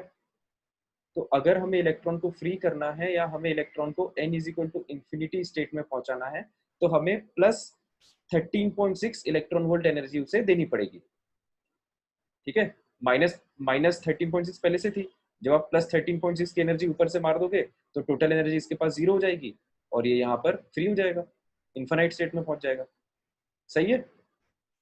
सेम बात अब बाइंडिंग एनर्जी के लिए अपन ऐसे कहते हैं कि जैसे अगर कोई इलेक्ट्रॉन थर्ड ऑर्बिट में है तो वो -1.51 इलेक्ट्रॉन वोल्ट एनर्जी से बंधा हुआ है न्यूक्लियस से। तो अगर हमें इस इलेक्ट्रॉन को फ्री करना है तो हमें प्लस 1.15 इलेक्ट्रॉन वोल्ट एनर्जी इस पे हिट करनी पड़ेगी। तो जैसे ही हम इस पे plus 1.51 electron volt energy hit करेंगे तो इलेक्ट्रॉन जंप करके इनफाइनाइट ऑर्बिट में आ जाएगा। मतलब हम ये कहेंगे कि इलेक्ट्रॉन अब फ्री हो चुका है। ठीक है, तो जैसी लैंग्वेज आयोनाइजेशन एनर्जी के लिए है वैसी ही लैंग्वेज बाइंडिंग एनर्जी के लिए। The only difference is ionization energy की बात केवल ग्राउंड स्टेट के लिए करते हैं। इलेक्ट्रॉन जब ग्राउंड स्टेट में हो और वो इंफिनिटी में ट्रांजिशन कर रहा हो तो आयोनाइजेशन एनर्जी। इलेक्ट्रॉन अगर किसी एक्साइटेड स्टेट में हो, है ना, मान लो थर्ड ऑर्बिट में हो और वो इंफिनिटी में ट्रांजिशन कर रहा हो तो बाइंडिंग एनर्जी। डाउट है हाँ पूछो। सर, हर ऑर्बिट इलेक्ट्रॉन हर ऑर्बिट के लिए अलग अलग होगी बाइंडिंग एनर्जी। हर ऑर्बिट के लिए हाँ हाँ बिल्कुल अलग अलग होगी यार। हर ऑर्बिट की एनर्जी अलग है ना। तो यस। देखो बाइंडिंग एनर्जी का मतलब क्या है कि बाइंडिंग एनर्जी का सिंपल ये मतलब होता है कि इलेक्ट्रॉन कितनी एनर्जी से बंधा हुआ है इस ऑर्बिट में। ठीक है, तो binding energy of any orbit is actually the magnitude of this value. ठीक है, कि जैसे अगर यहाँ पे यस। लिखा है -1.51 इलेक्ट्रॉन वोल्ट, तो हम कहेंगे कि इस इलेक्ट्रॉन की या इस ऑर्बिट की जो बाइंडिंग एनर्जी है वो 1.51 इलेक्ट्रॉन वोल्ट है ना। या फिर इसको हम ऐसा भी कह सकते हैं कि 1.51 volt electron 1.51 electron volt energy लगे देनी पड़ेगी इस इलेक्ट्रॉन को फ्री करने के लिए, है ना। दोनों ही स्टेटमेंट का मतलब सेम है। तो अब हम इसको लिख लेते हैं। देखो, energy required to move an electron from any state to n is equal to infinity, ये होता है बाइंडिंग एनर्जी। डेफिनेशन सबको समझ में आ गई। Yes sir. तो जैसे बाइंडिंग एनर्जी, या इसको वैसे भी लिख सकते हैं कि energy with which the electron has been bounded to the nucleus, है ना। दूसरी लैंग्वेज में इसको आप ऐसे भी लिख सकते हो, energy with which electron is bounded to the nucleus. सही है, ये लैंग्वेज भी सही है, मतलब एक ही है दोनों का, है ना। तो जितनी एनर्जी से इलेक्ट्रॉन बाउंडेड होगा, है ना, उतनी ही एनर्जी तो अपन को देनी पड़ेगी उसको फ्री करने के लिए या उसको इन्फिनाइट स्टेट में पहुंचाने के लिए। सही बात है। तो ये दोनों लैंग्वेज देख लो, दोनों लैंग्वेज एक दूसरे की कॉम्प्लीमेंट्री हैं, मतलब एक दूसरे को कॉम्प्लीमेंट कर रहे हैं दोनों ही डेफिनेशंस। तो और इसके लिए सेपरेशन एनर्जी वर्ड का भी यूज इसलिए किया जाता है क्योंकि सेपरेट करने का भी मतलब वही है। सेपरेट करना मतलब इलेक्ट्रॉन को फ्री करना। तो इलेक्ट्रॉन अभी जिस भी ऑर्बिट में है उसको उससे सेपरेट करके इन्फिनिटी में पहुंचा दो। तो इसलिए कभी कभार बाइंडिंग एनर्जी के लिए सेपरेशन एनर्जी वर्ड का भी यूज कर लिया जाता है। तो इसका एक मैथमेटिकल कैलकुलेशन भी कर लेते हैं। तो बाइंडिंग एनर्जी थर्ड ऑर्बिट की, इसका क्या मतलब होगा, एनर्जी इलेक्ट्रॉन को हम भेज रहे हैं कहां से कहां तक, n इज इक्वल टू 3 से n is equal to infinity में इलेक्ट्रॉन का ट्रांजिशन हो रहा है। ठीक है, तो जो फाइनल वैल्यू है वो हमेशा, जो फाइनल सिचुएशन है उसको हमेशा पहले लिखा जाता है, इनिशियल सिचुएशन को बाद में लिखा जाता है माइनस के। ठीक है, तो जब आप इसको सॉल्व करोगे तो ये 0 माइनस थर्ड ऑर्बिट में एनर्जी कितनी, -1.51 इलेक्ट्रॉन वोल्ट। ये आ जाएगा सॉल्व होके 1.51 इलेक्ट्रॉन वोल्ट। तो हाइड्रोजन के लिए होगी ना? ये अपनी हो जाएगी, हाँ, binding energy of N = 3 for hydrogen atom. बिल्कुल सही बात है। ठीक है, क्लियर हो गया सबको सारे टर्म्स? तो देखो अब अपन इसको समराइज कर लेते हैं, है ना। सभी लोग ध्यान से देखना, एकदम लॉजिकल टर्म्स है सारे जितने भी है। इलेक्ट्रॉन ग्राउंड स्टेट मतलब N = 1। कोई भी दूसरा स्टेट जिसमें इलेक्ट्रॉन जंप करता है मतलब वो एक्साइट हो जाता है, तो फिर वो एक्साइटेड स्टेट में पहुंच जाता है। तो ऊपर के जितने भी स्टेट्स होंगे N = 1 को छोड़ के, they all will be excited states. फिर हम बात करते हैं आयोनाइजेशन एनर्जी की। तो आयोनाइजेशन एनर्जी का मतलब क्या है, इलेक्ट्रॉन जब यहां से यहां पर मूव कर गया, ठीक है। आप चाहो तो इसको डायग्राम में लिख भी सकते हो। ये जो ट्रांजिशन होता है ना, इसको बोलते हैं हम आयोनाइजेशन एनर्जी। ठीक है, जब इलेक्ट्रॉन ग्राउंड स्टेट से इंफिनिटी में जंप करे, ionization energy. Electron ground state से किसी दूसरी एनर्जी लेवल में जंप करे, है ना। इलेक्ट्रॉन ग्राउंड स्टेट से किसी दूसरे एनर्जी लेवल में, माना कि N = 3 में जंप कर गया, तो इसको हम कहते हैं कि एक्साइटेशन एनर्जी। मतलब इलेक्ट्रॉन ग्राउंड स्टेट से एक्साइट हो चुका है। So this is what excitation energy of EE मतलब excitation energy of third orbit.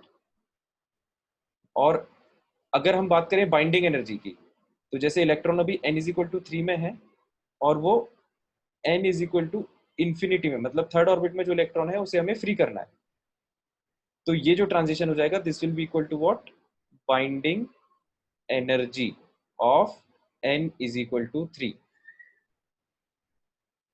ठीक है, तो बाइंडिंग एनर्जी वही आयोनाइजेशन एनर्जी जैसा है, बस आयोनाइजेशन एनर्जी में ग्राउंड स्टेट फिक्स रहता है, मतलब जो इनिशियल सिचुएशन है वो फिक्स रहती है आयोनाइजेशन एनर्जी में। बाइंडिंग एनर्जी में इनिशियल सिचुएशन कुछ भी हो सकती है, ठीक है। फाइनल सिचुएशन फिक्स रहती है N = इंफिनिटी।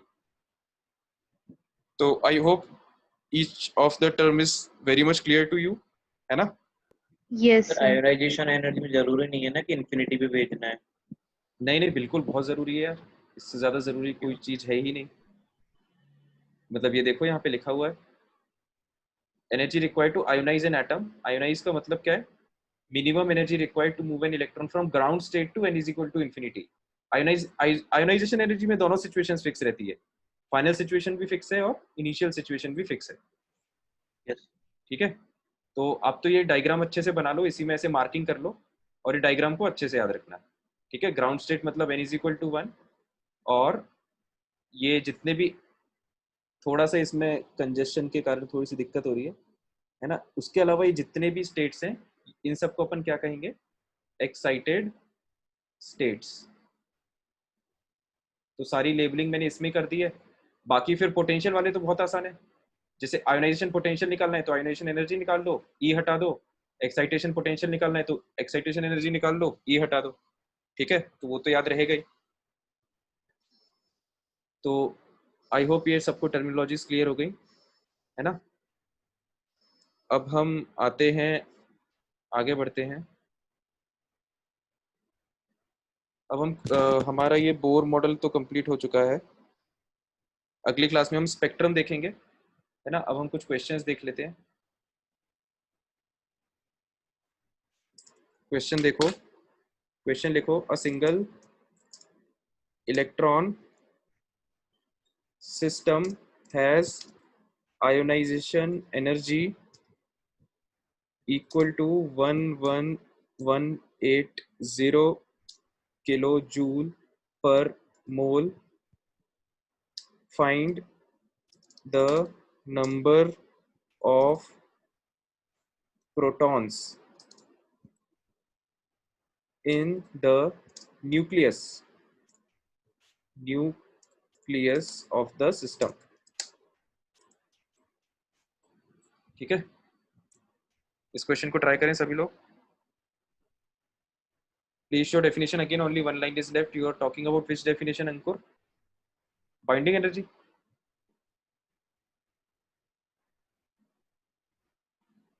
हाँ ये लो लिख लो जल्दी जल्दी।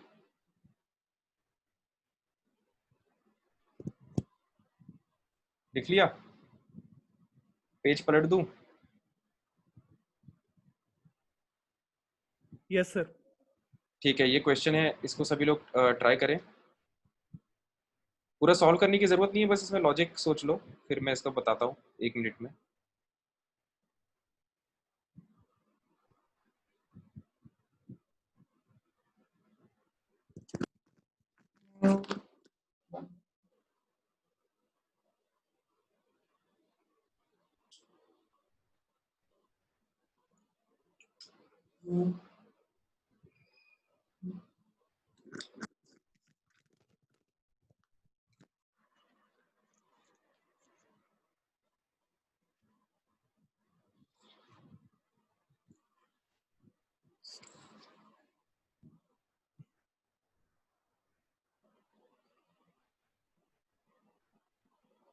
तो देखो आयोनाइजेशन एनर्जी हमें दिया हुआ है ना, और हमें नंबर ऑफ प्रोटॉन्स पूछा जा रहा है। नंबर ऑफ प्रोटॉन्स मतलब हमसे क्या पूछा जा रहा है, जा रहा है Z। ठीक है, तो Z की वैल्यू निकालना है। आयोनाइजेशन एनर्जी दी हुई है तो आयोनाइजेशन एनर्जी का फॉर्मूला लगा दो, है ना। इलेक्ट्रॉन का ट्रांजिशन कहां से कहां तक होता है, n इज इक्वल टू 1 से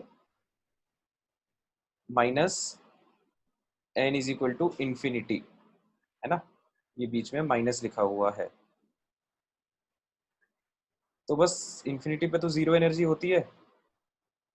अब n इज इक्वल टू 1 में एनर्जी का फॉर्मूला क्या होगा, -13.6 into Z square by N square. N की वैल्यू तो 1 है, ठीक है।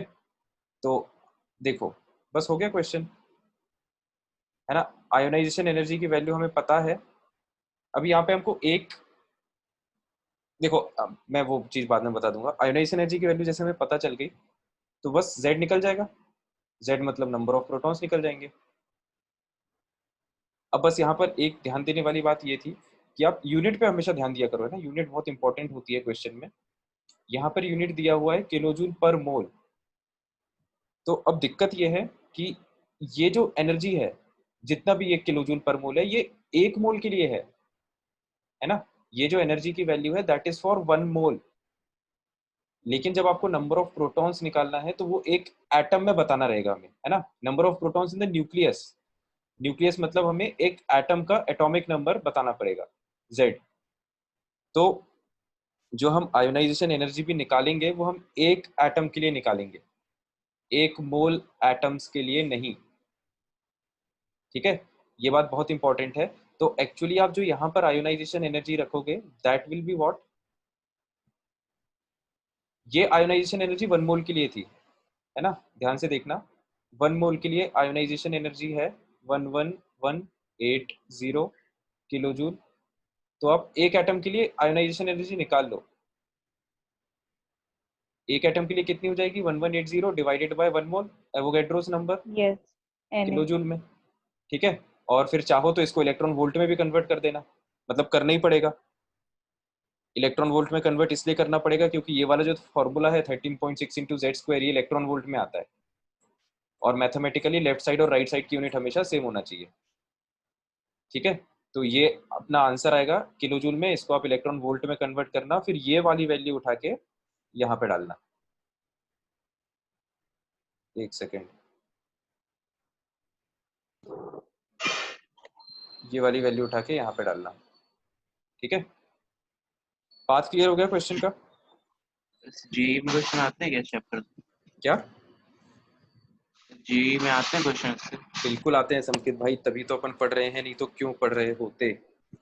बोर्ड्स के लिए भी तो पढ़ते नहीं नहीं, बोर्ड्स हो जाए, सारे जितने भी चैप्टर्स हैं वो एक आध चैप्टर छोड़ के एंड एंड के सारे चैप्टर्स का सिलेबस कॉमन है ना। सिलेबस में बहुत ज्यादा वेरिएशन नहीं होता। जो चीज स्कूल के लिए इंपॉर्टेंट है वही एग्जाम में भी वही चीज इंपॉर्टेंट होती है। बस थोड़ा सा लिखने का तरीका चेंज हो जाता है। स्कूल में डेफिनेशन वगैरह डेरिवेशन हमें ज्यादा याद करने रहते हैं, और कॉम्पिटिटिव एग्जाम्स में हमें न्यूमेरिकल अप्रोच पे ज्यादा ध्यान देना होता है। तो आई होप ये क्वेश्चन सबको समझ में आ गया होगा। Yes sir.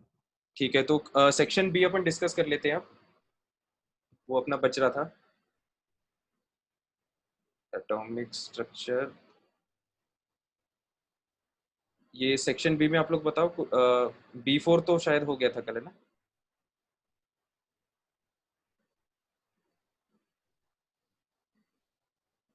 B4 के बाद कोई डाउट है क्या?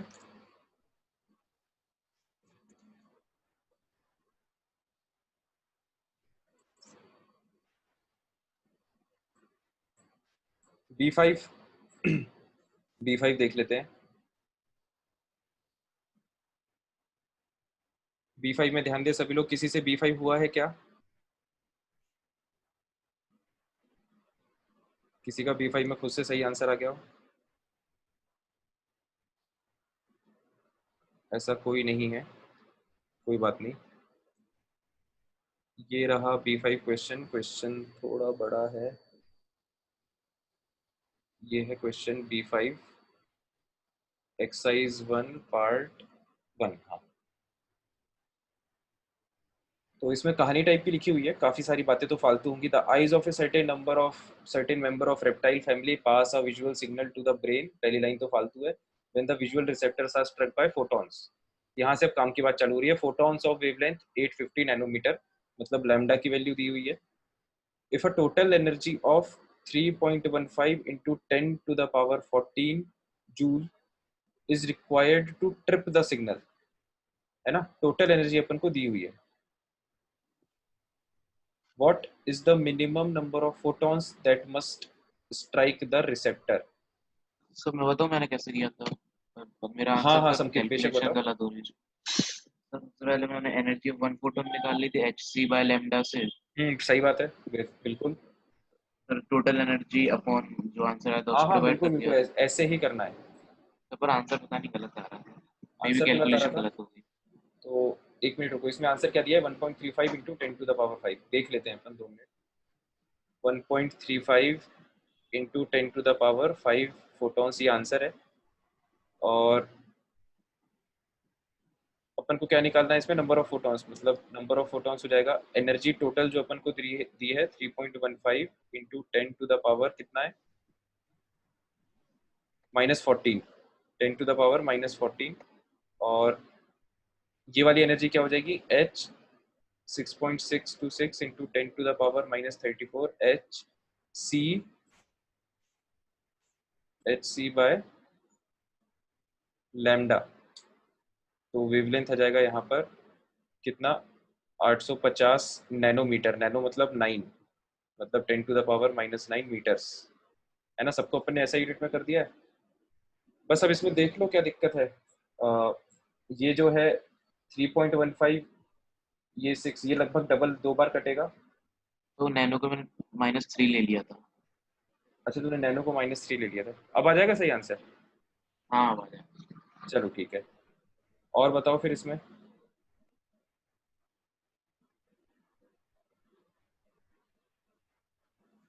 तो ऑब्जेक्टिव वाले में डाउट है।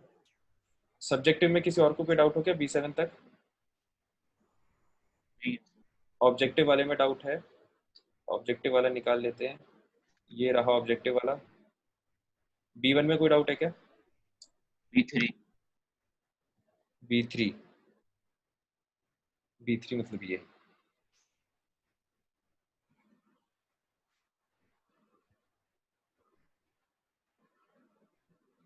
B3 क्वेश्चन देख लेते हैं।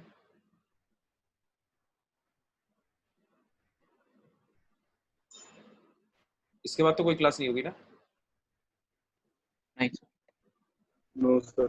ठीक है, मतलब थोड़ा बहुत एक्सटेंड भी कर सकते हैं हम चाहें तो। एक्सरसाइज 2 नहीं, एक्सरसाइज 1 पार्ट 2 B3। तो इसमें लिखा हुआ है इलेक्ट्रोमैग्नेटिक रेडिएशंस की वेवलेंथ दी हुई है, मतलब लैम्डा पता है, is just sufficient to ionize sodium atom. Then ionization energy of sodium in kilojoule per mole is. फिर इसमें इस तरह से ये 4 ऑप्शंस दिए हुए हैं, है ना? तो वेवलेंथ दिया हुआ है, हमें सोडियम एटम को आयोनाइज करना है। तो इसमें लिखा है एक, ये जो वेवलेंथ है ना, जब ये पड़ती है तो ये एक सोडियम एटम को आयोनाइज कर देती है। यूनिटरी मेथड का क्वेश्चन है ये तो। इलेक्ट्रोमैग्नेटिक रेडिएशन जिसकी ये वेवलेंथ है, मतलब आप फोटोन की एनर्जी निकाल सकते हो hc/λ, वो एक फोटोन एक सोडियम एटम को आयोनाइज कर पा रहा है ना।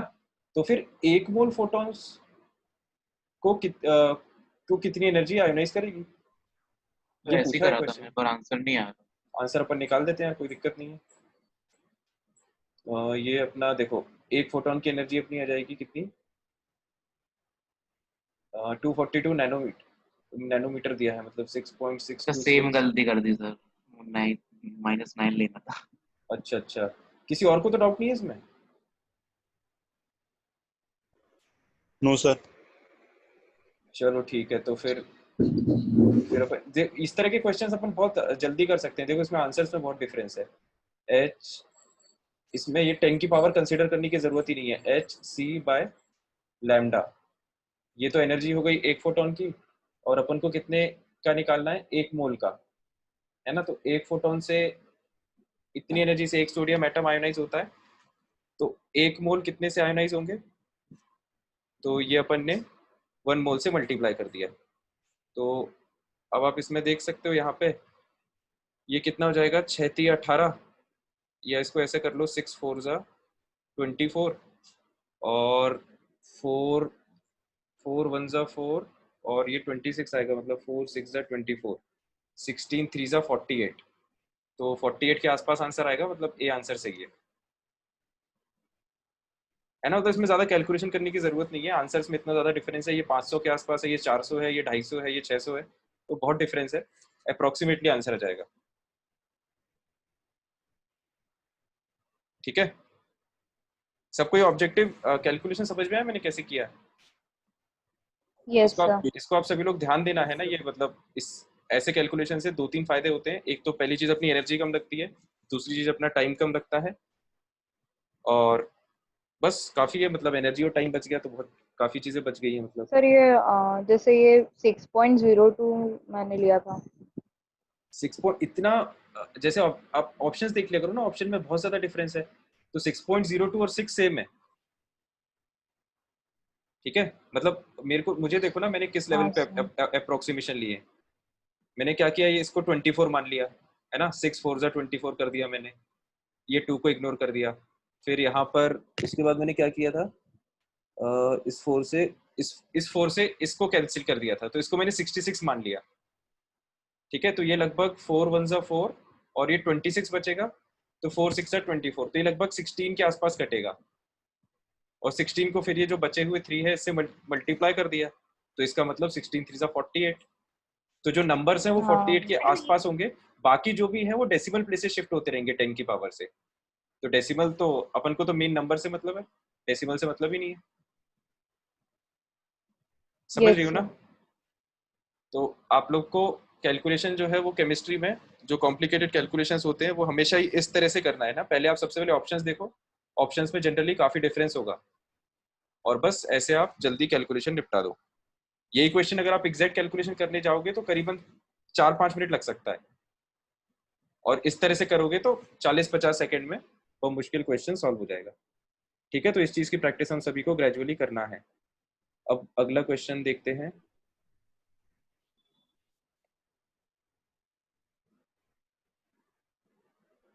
और बताओ, B5 के बाद सेक्शन बी हम कंप्लीट कर लेते हैं, फिर हम क्लास टर्मिनेट कर लेंगे।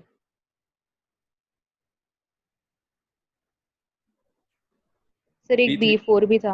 हाँ B3 के बाद B4। और जिन लोगों को कोई डाउट नहीं है वो चाहे तो टर्मिनेट, मतलब मीटिंग छोड़ भी सकता है, कोई दिक्कत नहीं है, बाउंडेशन कुछ नहीं है।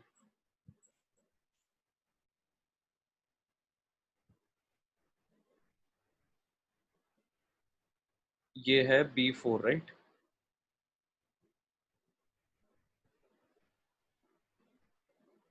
Exercise 2, exercise 1 part 2 B4।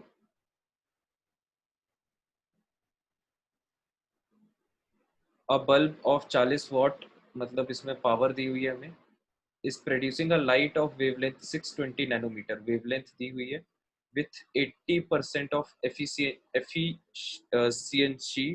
efficiency, then तो यहाँ पे एफिशिएंसी दी हुई है अपन को, है ना। Then the number of photons emitted by the bulb in 20 seconds are. तो हमको ये निकालना है कि 20 सेकेंड में कितने फोटॉन्स होंगे। तो 20 सेकेंड का मतलब ये है कि हमें टाइम दिया हुआ है, टाइम भी हमें दिया हुआ है, और हमसे पूछा क्या जा रहा है, नंबर ऑफ फोटॉन्स, है ना। नंबर ऑफ फोटॉन्स हमसे पूछा जा रहा है। This is the question. ठीक है, इसके कुछ कुछ आंसर्स दिए हैं, अब अपन प्रोसेस समझ लेते हैं, आंसर तो निकल ही जाएगा। तो देखो, बल्ब की आपको पावर दी है ना। तो पावर का मतलब क्या होता है, पावर का मतलब होता है, वॉट का मतलब होता है जूल्स पर सेकेंड। ठीक है, इसका मतलब एक सेकेंड में बल्ब जो है वो एक सेकेंड में कितनी एनर्जी रिलीज कर रहा है, 40 जूल्स। ये बात बहुत इंपॉर्टेंट है, मैंने बोला भी था, वॉट का आपको मतलब ध्यान में रखना है, वॉट का मतलब होता है जूल्स पर सेकेंड। तो एक सेकेंड में बल्ब 40 जूल्स एनर्जी रिलीज कर रहा है, तो 20 सेकेंड में कितना करेगा, 20 इंटू 40 मतलब 800। ठीक है, तो टोटल 20 सेकेंड में, 20 सेकेंड में ही निकालना है अपन को सारा हिसाब, 20 सेकेंड में कितने फोटॉन्स है। तो अपन ने ये निकाल लिया कि 20 सेकेंड में 800 जूल एनर्जी बल्ब से निकल रही है। अब एनर्जी किस फॉर्म में निकलती है, फोटॉन्स के फॉर्म में। ठीक है, तो a bulb is producing a light of wavelength 620 nanometer with 80% efficiency. ये एफिशिएंसी का यूज अपन बाद में करेंगे। Is producing a light of wavelength 620 nanometer. तो अब यहाँ पर जो एक फोटोन है उसकी एनर्जी दी हुई है हमें, वो हम निकाल सकते हैं ना। एनर्जी ऑफ वन फोटोन, ये क्या है, hc/λ। ठीक है, तो आपको वेवलेंथ पता है, h पता है, c पता है, एक फोटोन की एनर्जी निकल जाएगी। अब देखो यहाँ पर हम 80% एफिशिएंसी का यूज करते हैं। देखो 80% एफिशिएंसी का मतलब ये है कि क्वेश्चन ऐसा है कि जैसे जब अपन बल्ब परचेज करके लाए, तो उस पे जो लेबल है, लेबल तो उस पे लगा हुआ है कि वो 40 वॉट पावर जनरेट करता है, लेकिन एक्चुअल में बल्ब की क्वालिटी उतनी अच्छी होगी नहीं। तो जितना उसको वॉट जनरेट करना चाहिए वो उतना वॉट करेगा नहीं। ठीक है, तो वो 80% एफिशिएंसी से बल्ब काम कर रहा है। इसका मतलब क्या है कि अगर 40 वॉट उस पर छपा हुआ है तो वो एक्चुअली 80% ऑफ 40 वॉट ही जनरेट कर रहा है ना। Bulb is generating 80% of 40 watts. तो 40 वॉट का जब आप 80% निकालोगे तो ये आएगा 32, है ना। 8 4 जा 32 होता है। तो सर 32। एक्चुअली जो बल्ब है वो 40, एक सेकेंड में 40 जूल एनर्जी नहीं जनरेट कर रहा, वो कितनी जनरेट कर रहा है, 32 जूल 32। Energy, 32 joules. तो इसका मतलब वो 20 सेकेंड में एक्चुअली 32 इंटू 20 मतलब 640 जूल एनर्जी जनरेट करेगा। ठीक है, तो बस अपन को ये पता चल गया कि 20 सेकेंड में टोटल एनर्जी इतनी निकल रही है 640 जूल। एक फोटोन की एनर्जी हमें पता है, तो बस इसको इससे डिवाइड कर दो, है ना। तो हमारा नंबर ऑफ फोटॉन्स आ जाएगा। Number of photons will be equal to what, 640 joule divided by energy of one photon, right, hc/λ। Clear हुआ बाकी? Yes sir. ठीक है, तो अब इसको सॉल्व कर लेना, और अगर आंसर ना मैच करे तो दोबारा पूछ लेना, ठीक है।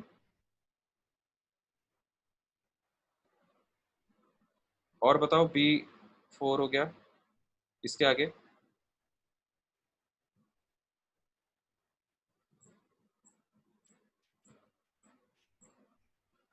B5 सर मैं B6 में लीव कोई कर डाउट है? दूं क्या? हाँ हाँ बिल्कुल, जिसको कोई डाउट नहीं है वो लीव कर सकता है।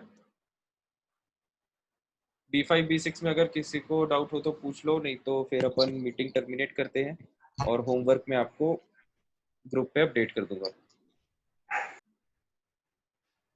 तो इट सीम्स किसी को कोई डाउट नहीं है, तो फिर अपन मिलते हैं स्टूडेंट्स नेक्स्ट क्लास में, है ना। Good night, yes sir. Goodbye, thank you sir. Thank you sir. Welcome everyone, welcome.